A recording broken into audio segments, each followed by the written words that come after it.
15 dakikada hocam. Good afternoon. Good afternoon, and I apologize for delay because it's a little bit delay. My name is Bayram Öztürk. I'm from Istanbul University, and at the same time, I'm head of the Turkish Marine Research Foundation. I will talk about Finike Seamount issue. This is a bright new issue for the Mediterranean people. I will talk about the importance, why it's designated, what it will be, what we did, and of course I have two more very interesting and precious speakers, Dr. Ayakama Öztürk from the right side, and then Professor Ergün Taşkın.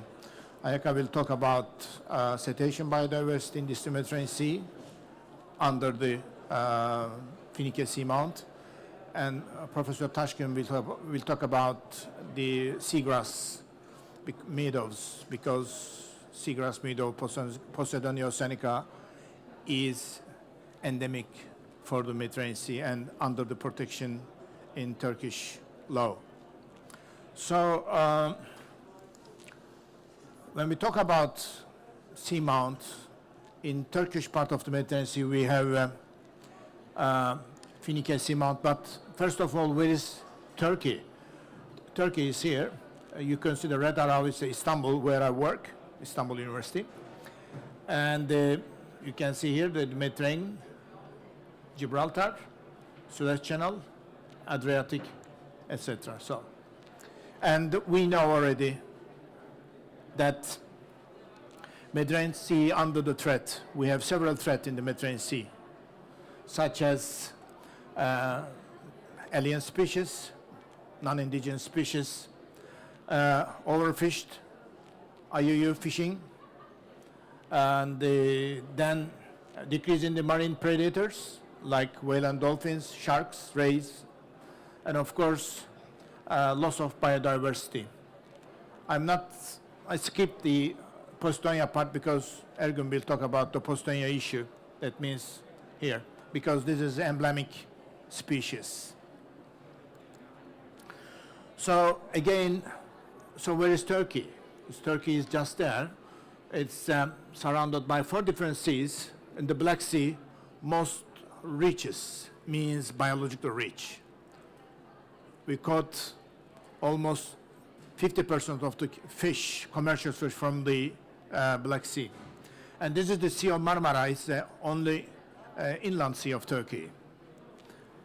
Then Aegean Sea and the Mediterranean Sea.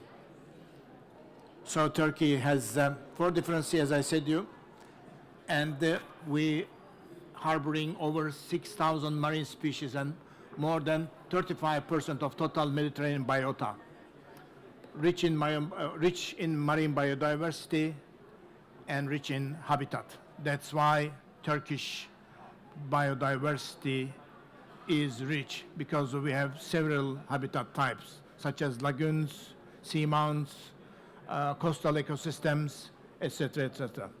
So you can see this is under protected sandbark sharks, and this is sponges, Aunicella, and bluefin tuna, coralligens, and of course stony coral is due to climate change is going to the shrinking or bleaching. So this is also one of the endemic species in the Mediterranean Sea and in Turkish part as well. So we have a rich fauna and of course flora. So where is the area I'm going to talk about it? Is the project area is just, here's the Antalya and Cyprus, Rhodos and Bodrum and Crete. And why it's protected? Because Finike Seamounts have active mud volcanoes, cold seeps and gas hydride formations, very unique habitats. Then unique ecological, geological and biological characteristic, and that's why Ministry of Environment already decided to designate this area, the surface of this area over than Cyprus, whole Cyprus. And Ministry of Environment and Istanbul University already organized 2 expeditions this year. One was in May and second one is September, just last month.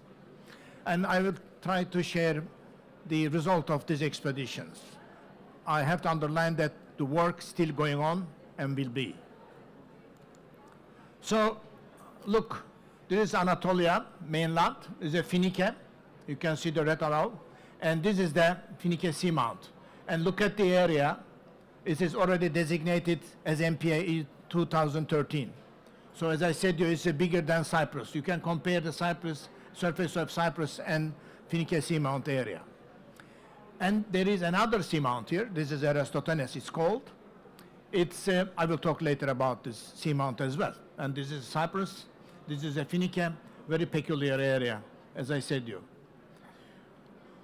Why?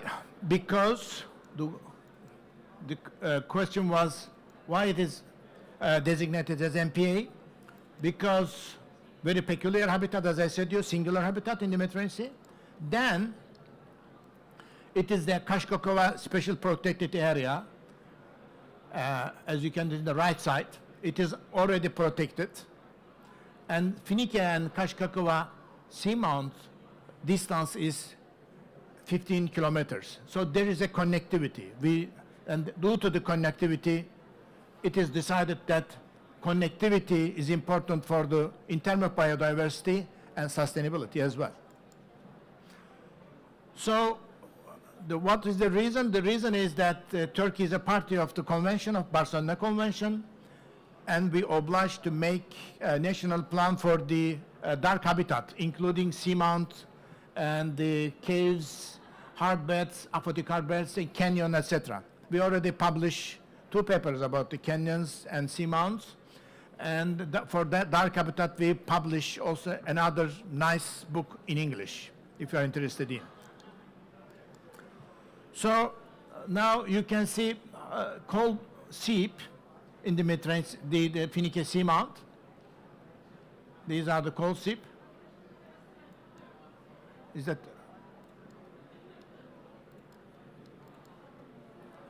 You can see this cold seep in the area. And there is also a very peculiar ecosystem as well. What is it? These are the mud volcano areas and the sedimentary fragments there, and mix it with fluid-rich, fine-grained sediments, often associated with fragments of the rocks and consolidated mud are expelled at the Earth's surface of the seafloor. Well, to better explain this Finike Seamount, in the right side, you can see the depths, starting from 1,000, 2,000, 3,000 meters. It's at the same time, this is a deep sea habitat and deep sea area, particularly deep sea. In the left side, you can see the geological setting as mountains, Anaximanders, Anaxagoras, and also there is a Piraeus Mountains, Syrianish Plateau, Antalya Basin, and Finike Fault. You can see that it's very peculiar in terms of the geology as well. So what are the threats? The threat is, main threats are marine traffic density in the Mediterranean Sea. And the second one is, of course, pollution hotspot and areas that environmental costs in the Mediterranean Sea. You can see the red dots, hotspot of the Mediterranean Sea, just near to this seamount. And of course, if you carefully look at the marine traffic density, you can see again that this is another threat for the seamount. If you look at the cumulative spatial distribution and cumulative pressures, you can see that this area again, between medium and high cumulative pressure and impact of marine ecosystem of the Mediterranean Sea. So this is important issue in terms of pollution and mitigation of the pollution as well. What are the other impact? This is the fishing, of course. You can see the dots. This is the data we get it from the Global Fishing Watch. You can see the track of the fishing boats in the area. And then, of course, non-indigenous species as well. You can see the Suez Channel facilitate migration. And here's the Suez Channel. And you can see Seamount area is very close to the Suez Canal and the Eastern Mediterranean Sea. Then we know that temperature or climate crisis is important. We have two important crises there. One of is climate change or climate crisis, another one biodiversity crisis. And protecting the high seas or MPAs improve the climate resilience. We know this. This is the starting of the study and starting of the project. Again, protecting the seas, either coastal area or open seas, high seas, can improve the climate resilience. If you look at there, the Mediterranean region is warming 20% faster than other area. And you can see the red line again is 2.2 centigrade is by 2014 with the current policy if continues. That's why this is important. And this is, as I said, stony corals. It's going to bleaching in the Turkish part of the Mediterranean Sea because of the temperature anomalies. We published two papers if you are interested about these stony coral species and associated fauna within there. So what is the scientific challenges for the Finike seamount? How much biodiversity is there? Benthic and pelagic realms such as special area. How does biodiversity change and can we monitor it? And what is the impact of the climate change? And why does biodiversity change? And if so, what is the baseline data if they exist? We believe that this is very few data we have and we collect the data and we will. And what are the ecological consequences of the biodiversity changes? And what is the degree of connectivity with the coastal MPA Kekova area? This is important issue as well. And how we can, finally, how we can manage and protect biodiversity, how and what we have to do in terms of the transboundary cooperations. This is also very nice area for international or transboundary area or regional cooperation, in terms of the regional cooperation. So this is our research ship. We did several sampling. You may be familiar in terms of if you did this kind of work, plankton nets, dredging, grabbing, etc. And we took several samples. This is the first one is the microplastic samples. You can see that, and then several juveniles of the shrimps, pinnate shrimps.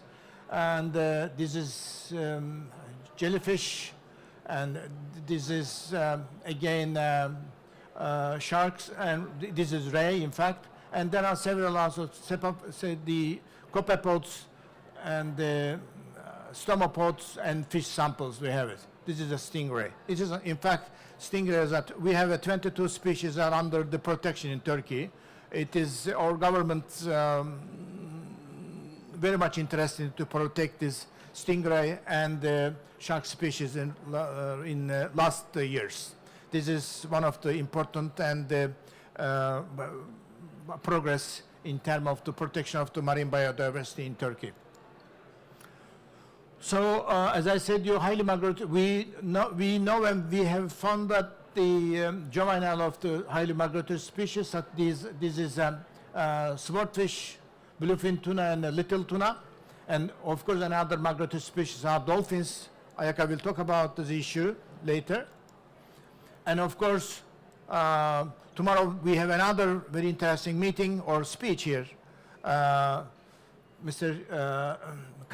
Professor Kaska will talk about the sea turtle issue. I skipped this part, but I can tell you that if you look at the red dots and arrows, we have quite considerable and significant population of the sea turtle in the Mediterranean Sea and at the same time in the seamount area.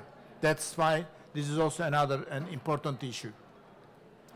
So we have taken the samples. These are deep sea samples. We have taken samples from over 2,000 meters.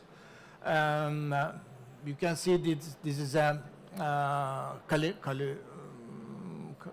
Calicaris neprops and Aristomorpha foliacea and some deep sea fishes.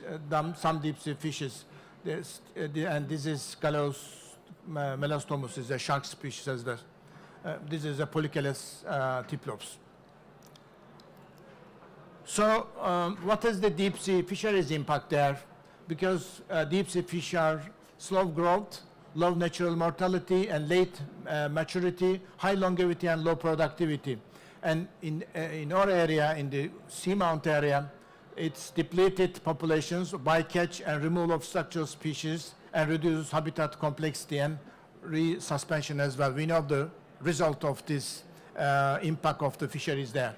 So what we have to do that banning of the traveling below 1,000 meter drift net fishing in the Mediterranean Sea, we know 2005, and cold water coral protection is not in Turkish waters. We didn't report it and detect it yet, cold water coral population there. And management of the deep sea and pelagic fisheries is needed. This is a serious issue. So, as I said, this is a Finike seamount, and this is Eratosthenes seamount. And according to the GFCM 2006/3 resolution, deep sea fisheries restricted area, the Eratosthenes seamount is. That means it is already protected. These areas, partly in the international water, partly in Cyprus, and partly Turkish water as well. So we need international regional cooperation, really. So during the project, what we did, of course, the people should know where is the seamount and what they have to do this. Mainly target was the fishermen. If they try to catch the fish by long lining, they have to take care of it by catch.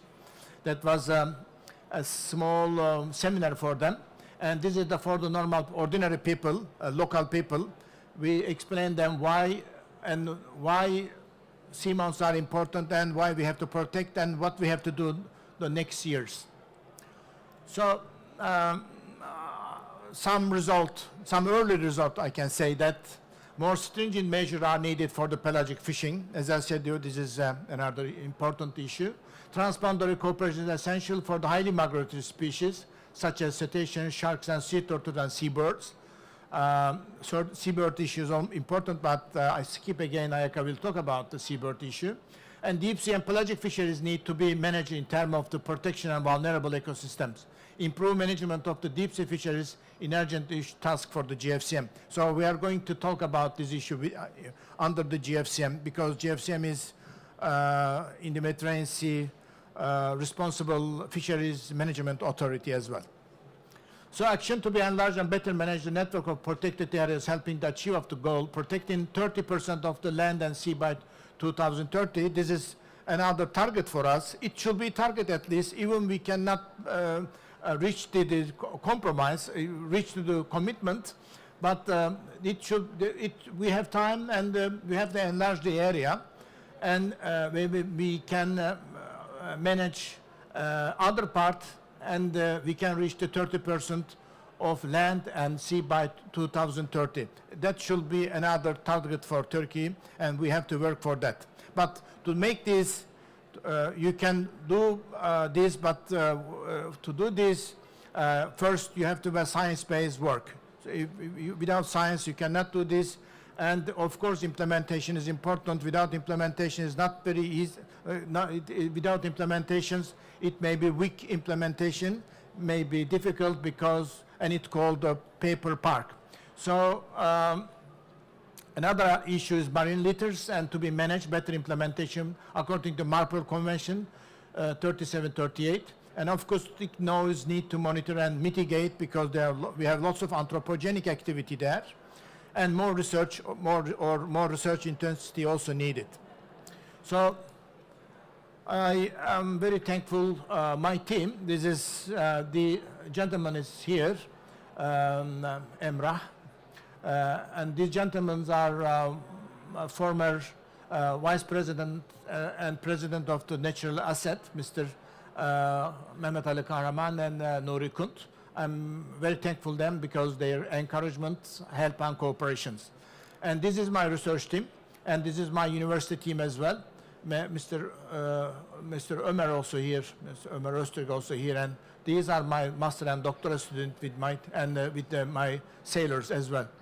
So our work is still will continue next year, of course. This is a new issue, new chapter for Turkey and for us, and I will talk about more about at the Barcelona Convention COP 2020 next month in Antalya, Turkey.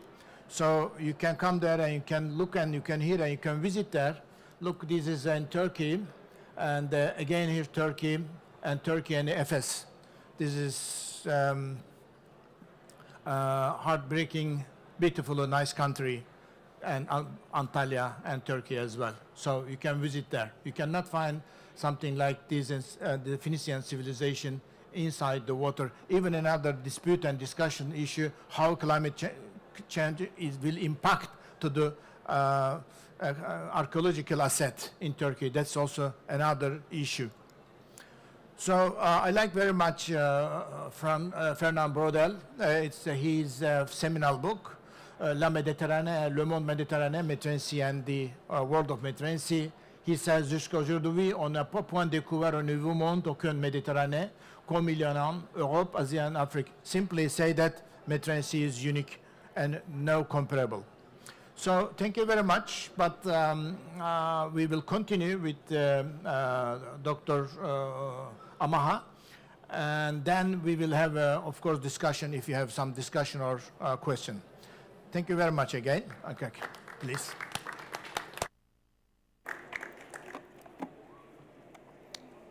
Okay, so I have my presentation, I think.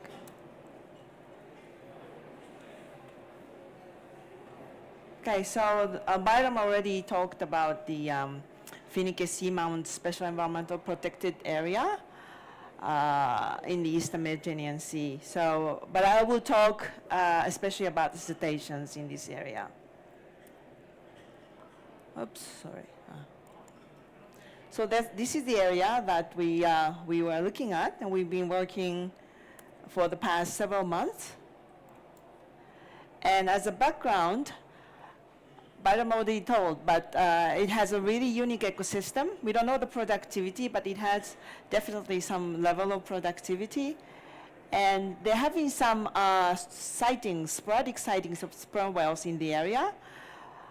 So we know, not exactly, but we know where the whales may appear in some seasons, especially in summer. But there have been very few systematic surveys carried out in that area.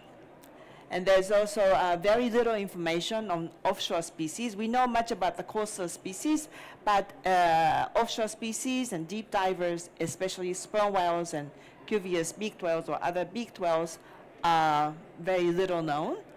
And top predators such as marine mammals are an important part of the marine ecosystem, and they are under various threats, as everybody knows.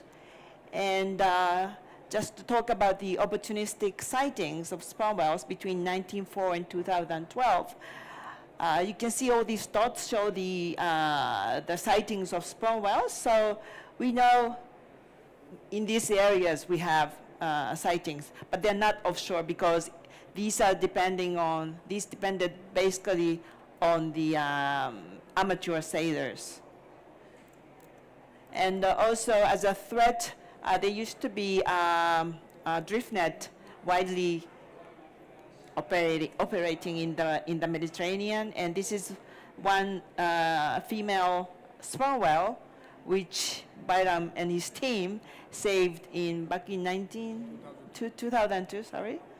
So there are several threats for these animals, and I will talk about that later. The other study, which was one of the very few systematic studies, was done in 2013 by the Song of the Whale, which is a very famous cetacean research boat, I would say yacht. And they did both visual and acoustic detections, and those blue dots on the right are sperm whales. So they also found the records and detected the acoustics of these animals. And they also recorded the visual sightings of several other species like rough-toothed dolphins, false killer whales, and stuff like that. So we have some information, but not really very much. And I also should mention about the ACOBAMS. ACOBAMS is the Agreement on the conservation of stations of the Black Sea, Mediterranean Sea, and the contiguous Atlantic area. And Turkey joined this agreement and became a party in 2017, so we're very new. But in 2018, we have been longing to do this basin-wide survey, but it costs a lot of money, involves a lot of countries and authorities, so we couldn't do it for a long time. But finally, in 2018, we did this basin-wide survey for the first time as an ASI, Aquabiome Survey Initiative. And the population abundance was estimated for some species, but we basically did all these aerial surveys by plane, and the rest of the area, some of the area were done by ship. And it's very cost-effective to do the aerial survey by plane, but because the deep diving species come to the surface for only very short time, from the airplane, it's very difficult to sight these animals. So there are still questions. So this is one of the reasons why we are interested in Finike Seamount SEPA, Special Environmental Protected Area. And Bairam already explained this, but we did the line transit survey with the visual observation of 2 observers at a time, and the one in the middle is the recorder, getting all the data done, written. And then we also did the acoustic sampling at something like 20 sampling stations. And it's a multi-taxa survey, because when we do things like this, because it's costly, and we spend a lot of time at the sea, we look at all the other things except cetaceans, like seabirds, turtles, marine litter, and other things. And we did twice this year, and that's track lines on the right. We couldn't do all the lines, but because of the weather and other reasons, but we pretty much covered the area. And this is about the acoustic monitoring. We have 2 systems. One was by the normal, very classic hydrophone, and we stopped the engine of the boat, and Alda put the hydrophone in the water, and we listened to it for like 20 minutes, and it was recording all the time. That's for the low frequency sound. And we also had this A-tag, which is actually an event recorder when the dolphins make clicks. And that's a very high frequency sound, so you don't hear it with your ears. But it recorded all the clicks made during the survey by the dolphins. So there was 2 systems, and not this one, sorry. Okay, and the results, we saw 3 nice sperm whales, but that was like a cartoon. The real thing is that we observed 6 species. The most common was bottlenose dolphins, mainly coastal. And we had sightings of striped whales in September, and cuvier-beaked whales in May only. And then, of course, sperm whales, but that was only in May, not in September. And we also detected acoustically rough-toothed dolphins and grampus resource dolphins. So these are the 6 species we cited during our survey. And the left one shows the track lines and visually observed species. So bottlenose dolphins near the coast, sperm whales are pink.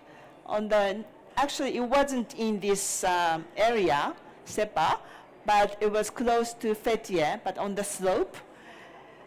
And on the right, there's acoustic detections, and you can see that the dots are all stations, and at some stations, there were detections such as sperm whales or cuvier-beaked whales or striped dolphins.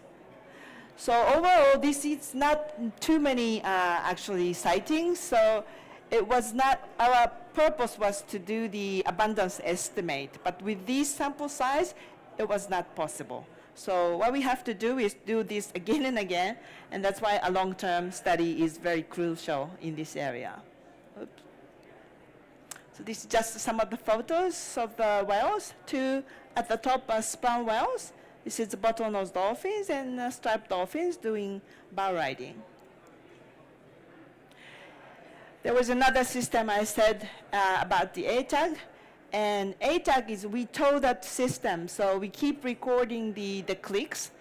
And as you can see, there's a constant recording. So even though we don't see the animals, we could hear them, but the analysis is still going on, and we try to identify the species, which is a little bit difficult.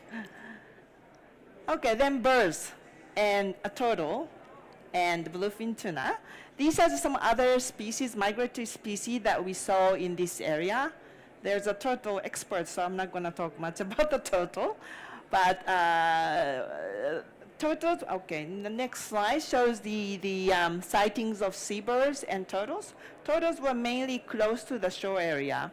And the seabirds pretty much all over, but again, closer to the shore. And there are several species that we saw during the whole a survey. Something like a swallow we saw pretty offshore from the coast. That was quite surprising.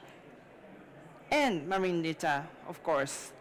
We saw more marine litter than the animals themselves.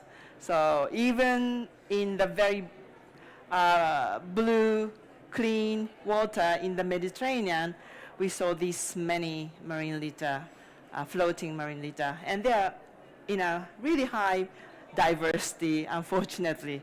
And then we realized that we have to do something about this. I tried to, because our sample sizes were pretty limited, I tried to compare our data to the, some recent studies. And this is done by Marine Mammal Research Association, DMAD. And they have been surveying this area since 2019. And this, the one on the left is about the sightings of deep divers. The red dots are sperm whales. So they observed sperm whales pretty much in the same area. This is also these red dots. And they are usually observed on the slope of that Rhodos basin. And of course, there are some others, small cetaceans, like bottlenose dolphins, striped dolphins, and they observed common dolphins as well that we didn't observe. So there are some studies going on, and we are trying to be a part of it to build up more data in this area. And as I said, AquaBAM Survey Initiative was did the basin-wide survey, and that's their result. But you can see that on the eastern Mediterranean, it's, for large whales, it's pretty much nothing. It's all empty except one sperm whale. Sorry, I forgot to put the sign, but the blue square is a sperm whale. And as for the small cetaceans, yes, the western side is more kind of rich in cetacean diversity and abundance. Eastern side is less. And here we see bottlenose dolphins and common dolphins and striped dolphins again. So you can see that for the other biodiversity components as well, the eastern side is oligotrophic and diversity is less than the western side, but more or less it's important for the Mediterranean. Okay, so what we can do, well, how we can use this information. We need some tools to speak to the government or speak to the international or regional bodies. And one of them is CCH, which is AquaBAM's Cetacean Critical Habitats. And it was designated quite some time ago, more than probably 20 years ago. And you can see that the whole agency and part of the Mediterranean is covered under this CCH. And also recently, in 2016, IUCN took an initiative to decide the important marine mammal areas, and the Mediterranean workshop was the first one.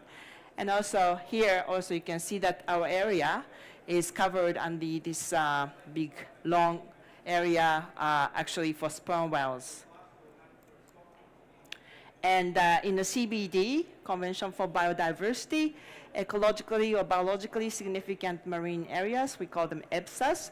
And that actually covers the whole coast of the Mediterranean. So we can use these tools to talk about the conservation of cetaceans in the area. So what I recommend, or what we recommend as a cetacean scientist, these are some of the threats that Byron pointed out: the bycatch and prey depletion, which is about the fisheries. So fishing activities should be carefully monitored, and it should be managed to avoid any bycatch, and designation of fishing restricted areas, FRA, with the help of GFCM should be established. And about the noise, so like seismic surveys, drilling activities, or naval exercises, they create a lot of noise underwater. So they should, not the Navy, but those private companies should hire the marine mammal observers and start doing the passive acoustic monitoring. Right now, it's pretty much ignored, unfortunately. Marine traffic, MARPOL is important for that, and also the risk of ship strikes should be assessed in that area as well. So what we need is a long-term scientific monitoring studies, like everybody just repeats this at the end of the presentation, I think. So long-term scientific studies is very important, especially when you don't get a lot of data at a time. You can just accumulate slowly. And distribution or seasonal variation, fluctuation need to be studied. Multi-tax approach should be taken. And as Byram said, the connectivity to other SEPA, which is Kekwa, is very important because these animals just migrate between different areas. And last but not least, the international and regional cooperation, very important because they are highly migratory. And things like Barcelona Convention, ECOBAMS, etc. These are all important international agreements or conventions. So, thank you for your attention, and if you have any questions about station, I'll be happy to answer. Thank you. Okay. Thank you, Erika. This is very nice presentation. Excellent presentation. Get it. Thank you. And we have another speaker, third speaker. I'm a little bit surprised because when I come here, I expected more marine-oriented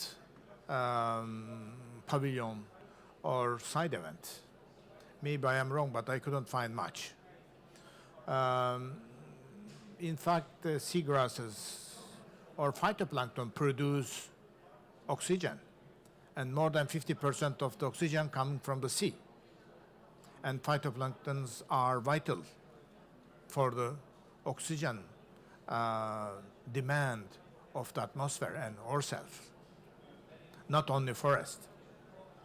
And plus, seagrasses are endemic in the Mediterranean Sea. Not only that, in 1 cubic meters, seagrass produce 13 liters of oxygen. That's, we call it lung of the seas. And this issue important in many ways, but this is our natural asset against climate change. If we, this is zero cost to combat for the climate change. So Professor Taşkın did several very valuable studies and still going on his work. So he will talk about the seagrass issue and related marine protected areas. As I said, marine protected areas also improve climate resilience. Not only that, also mitigate non-indigenous species as well in the Mediterranean Sea, as far as I know. So please, Professor Taşkın, floor is yours. And for the cetacean diversity in the Mediterranean seamount, Finike Seamount Special Environmental Protected Area, we have a small booklet you can get there as free copy. Please. Thank you, Chair. Hi, everybody, and good evening.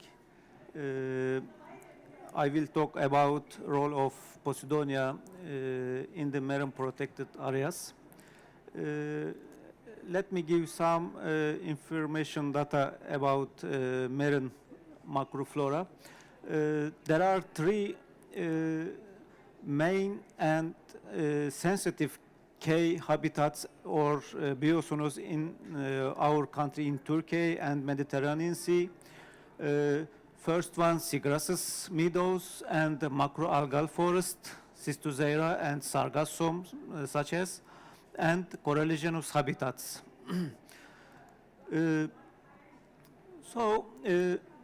There are about, or we known about over 16,000 species in Turkey, and we know about 6,000 marine macrophytes and marine fauna. And marine fauna distribution to depth, but light are limited this distribution about Black Sea marine flora found about 10 or 15 meters. In the Sea of Marmara to 20-25 meters, and Asian and Mediterranean coast about to 30-35 meters. And seagrass Posidonia oceanica is endemic in Mediterranean Sea and in our country. This species is perennial plants and found from Mersin to Sarosbay in Turkey. It is found in shallow waters to depth about 40-45 meters in the Mediterranean Sea, and it is found between 11 to 29 degrees Celsius sea waters. And Posidonia has a main four roles in the sea and Mediterranean. First one, ecological and physical, economical role, and bioindicator roles. Ecological role, Posidonia is the planet's most productive ecosystems, and it is 1 meter cubic produce about 14 liters per day, and unique biodiversity hotspot in Mediterranean, and many animals spawning and nursery in this meadow. And this species about 30% deposit carbon in the rhizomes and in the bottom. Physical role especially stabilize the sediment and protect the beach from erosion, called Posidonia reef, and has a positive effect on the clarity of water. Economical role, these meadows has about 16,000 euro per year for hectare. This more than terrestrial hectares, and also is bioindicator role because these meadows are sensitive in the Mediterranean. And Posidonia under pressure such as trawling, pollution, marine pollution, and aquaculture, alien and invasive species, and overgrazing, such as sea urchins, and tourism or daily touristic activities. Have a look for pressure impact.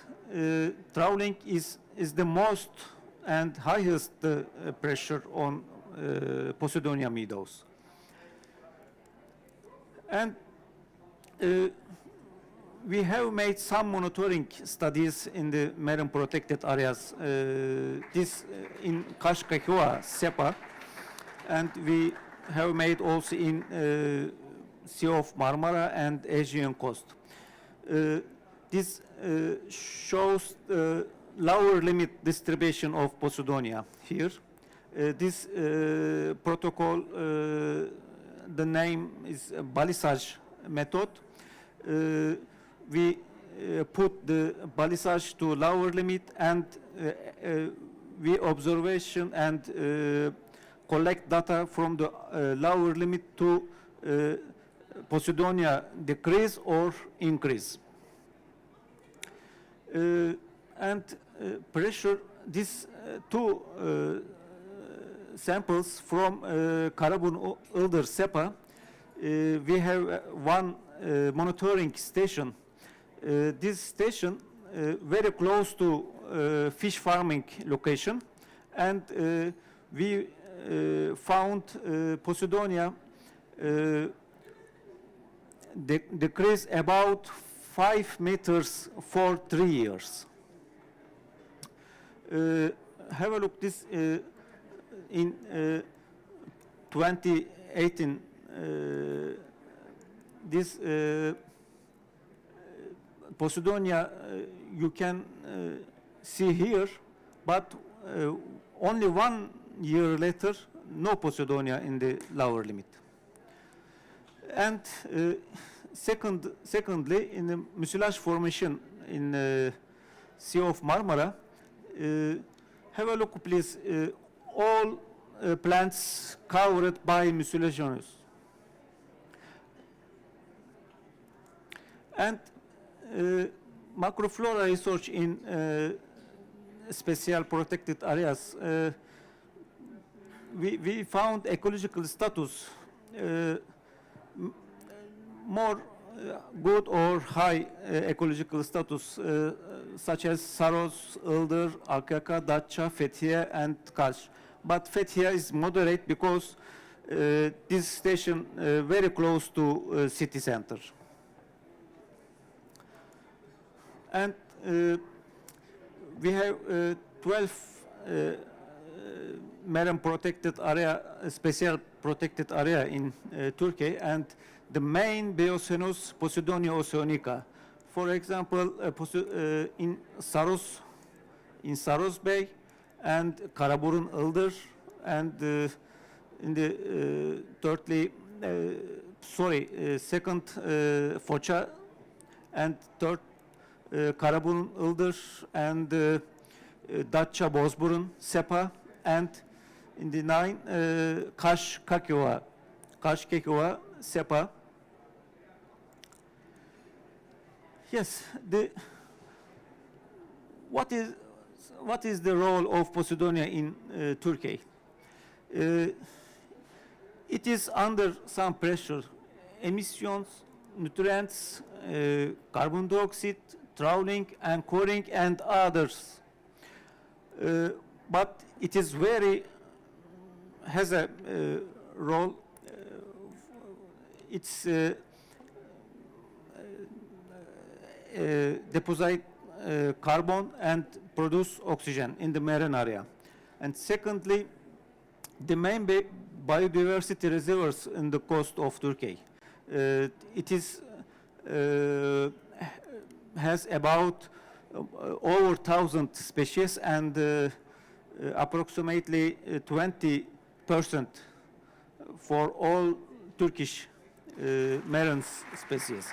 And it's found about 50 fish assemblage here for spawning and nursery.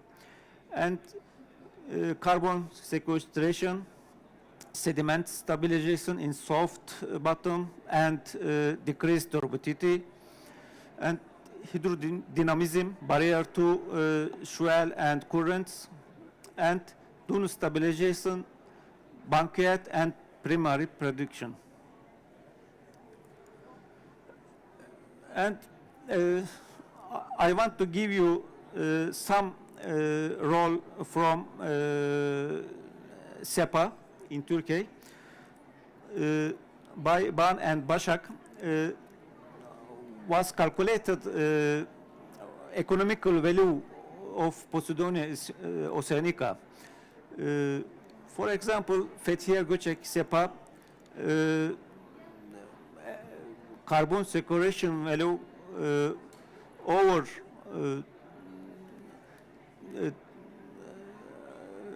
and erosion control. Foça SEPA also carbon sequestration value more, very more. And but Datça Bozburun SEPA is the highest, has an economical value between all the SEPA in Turkey. And there are several studies on the coverage and coverage Posidonia in Turkey, and total area about 15,000 hectares. But we know the coverage more than this value. Yes, we have action plans for the marine vegetation. We should be prepared inventory of species and endangered or threatened marine macrophytes, identification of threats, establishment new protected areas in Turkey, for example, especially in Black Sea, and mapping of sensitive habitats, seagrasses, meadows, and coralligenous and Foucaultian forests, and protection and conservation of sensitive habitats, and the last, monitoring. Yes, for protection and conservation of sensitive habitats, we have four very important rules. First one, no establish a new harbor or marina over Posidonia oceanica meadows and or Foucaultian forest. Prohibit transplanting of seagrasses, meadows to another location. And secondly, prohibit fishing with troll nets, dredge, similar nets over Posidonia oceanica and Foucaultian forest. And prohibit anchoring, mooring over Posidonia oceanica meadows and also Foucaultian forest. No fish farming structure must be set up directly on Posidonia meadows, and if near to or close to meadows fish farming location should be make monitoring every year to observe decrease or increase Posidonia meadows. And we have some data from Kashkakova SEPA. Please look to first picture, Posidonia found to about 24 meters depth, but it is continue to as patch to depth. And second picture show Posidonia oceanica stopped to 28 meters, but we found that matte of Posidonia to in lower limits, about 30-35 meters. It is said as Posidonia live here before, but some pressure and affect to directly, and Posidonia decrease to cost. And this from Kashkekeva, it is healthy meadows and continues about close to 32 meters depth.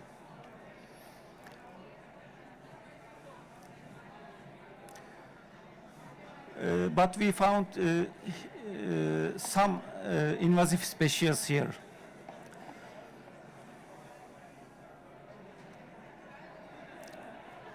Yes. I think this effectively from anchorage. It could be effective from anchorage. Yeah. Yes.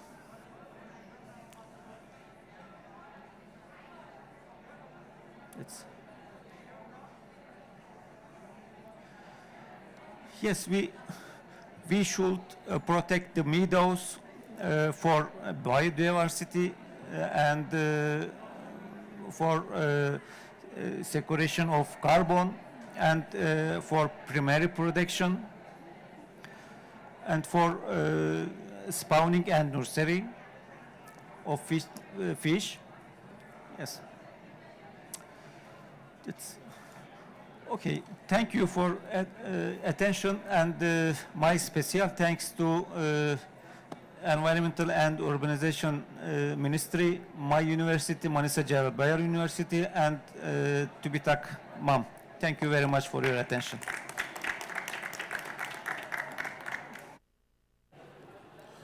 Thank you, Professor Taşkın. Yes, we have to protect the seagrass meadows because of the next generation and for the Mediterranean Sea. And of course, these are natural capital for Turkey and of course other as well we have to protect. The assessment of the area, you said something like 15,000 acres. This is a little bit underestimated. So after the investigation of Ildır, Karaburun, Sepa, I think the number will be increased because we don't have accurate measure yet in that area. That's our hope. Anyway, thank you very much for following us, joining us, and if you have any question or questions, me, Ergün and Ayaka are very welcome. And if you want to more about the Finike Seamounts, we have a little small modest brochure here, booklet. You can take and learn, or if you have any other question, we have also email address there. You can ask by email, through email as well. If not, of course, I have to close the meeting here. Yes, sir.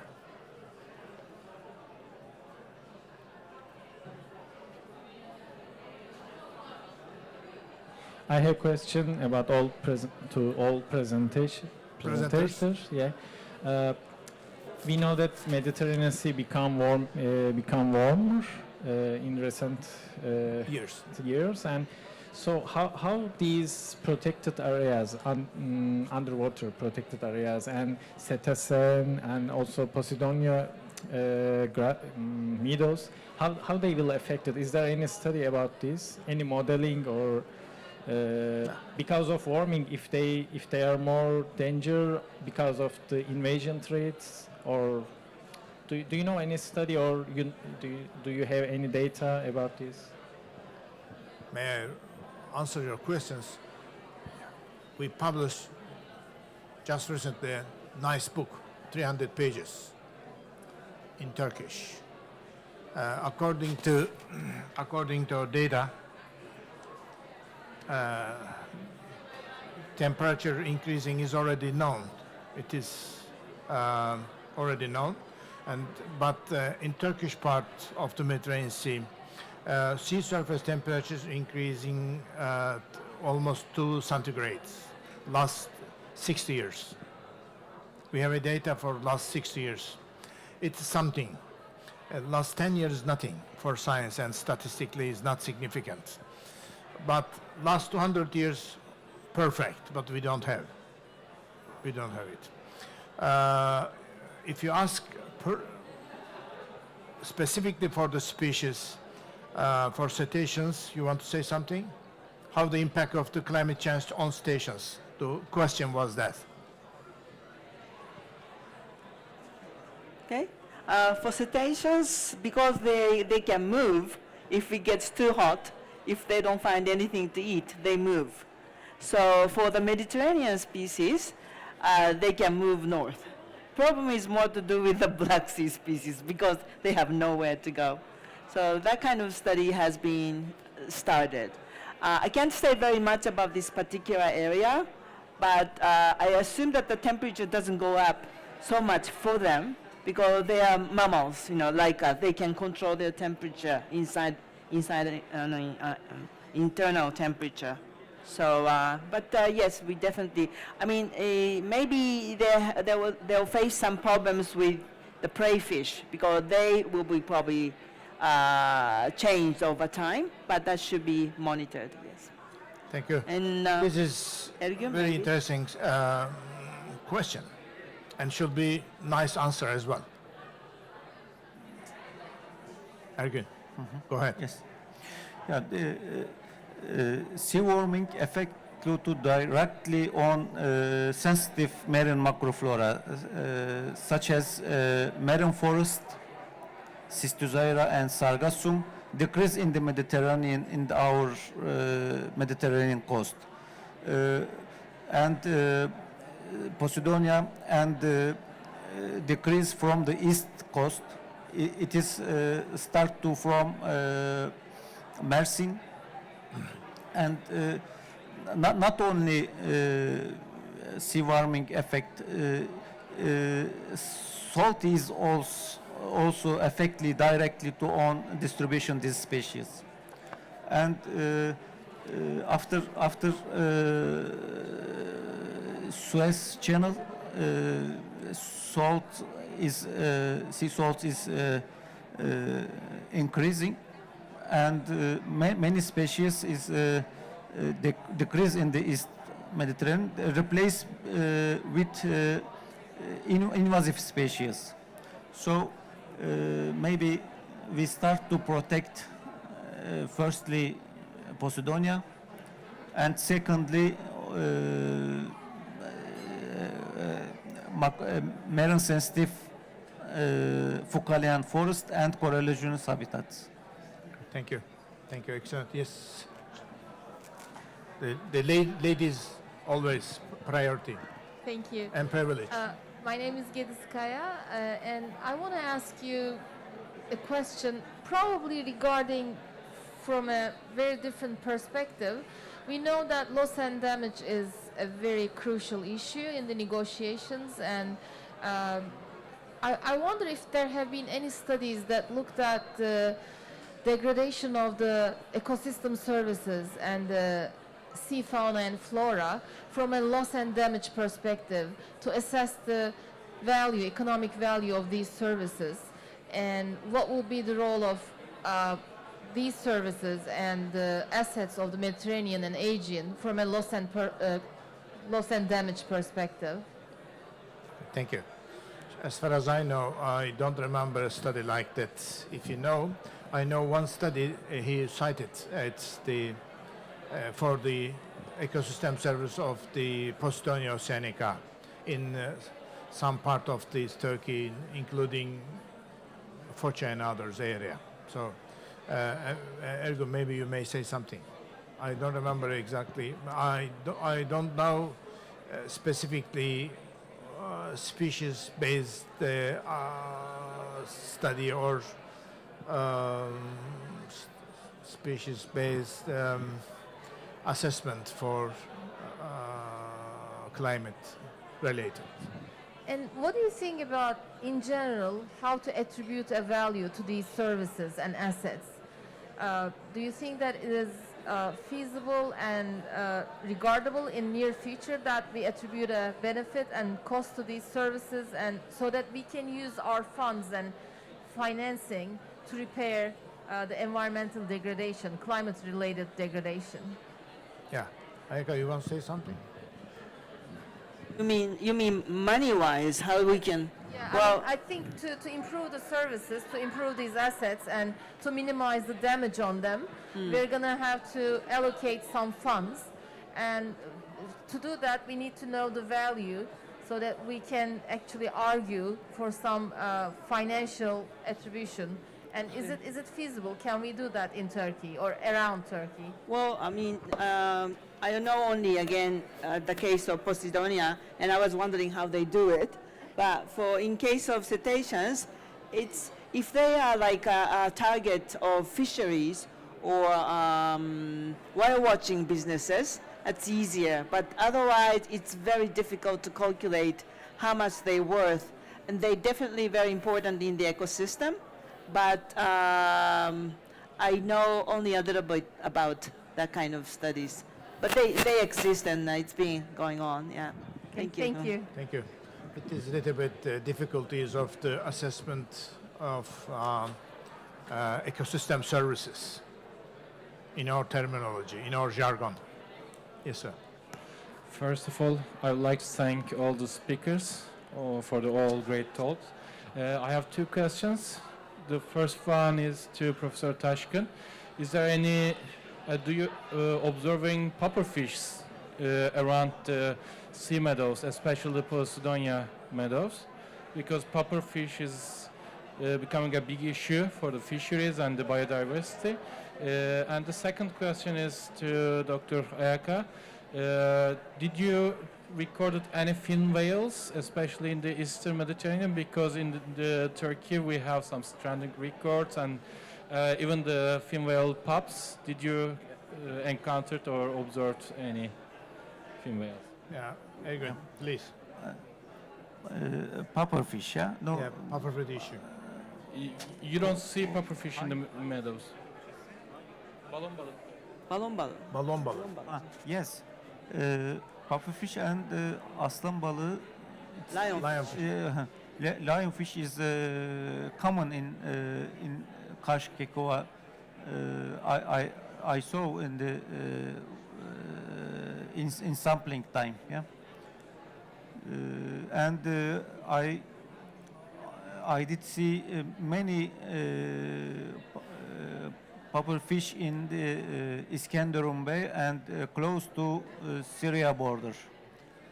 But are they around Posidonia? No Posidonia. No Posidonia. On the sandy grounds? Yes. Okay.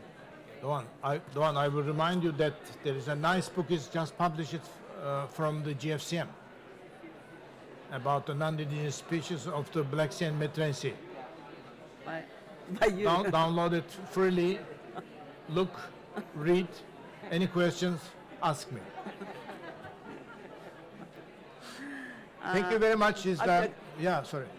Fin whale issue. Fin whales, Oh, yes. yeah, Fin whales, it wasn't cited in our study or by DMAD, and not in the ACOBAM survey initiative either. So compared to area like Pelagos Sanctuary, off Monaco and there, I think the population is really, really low, and it can be considered as rare. Yeah, unfortunately. But we do have some strandings, for example. Yeah, and we should keep an eye on that. Thank you. Okay, thank you. Okay, thank you very much. It was really honor for me to convene this workshop or study. If there is no or any others, I see any hands, so I close this session. Thank you very much indeed, and again, for your contribution, cooperations, and your existence was wonderful for us. Thank you. Bye.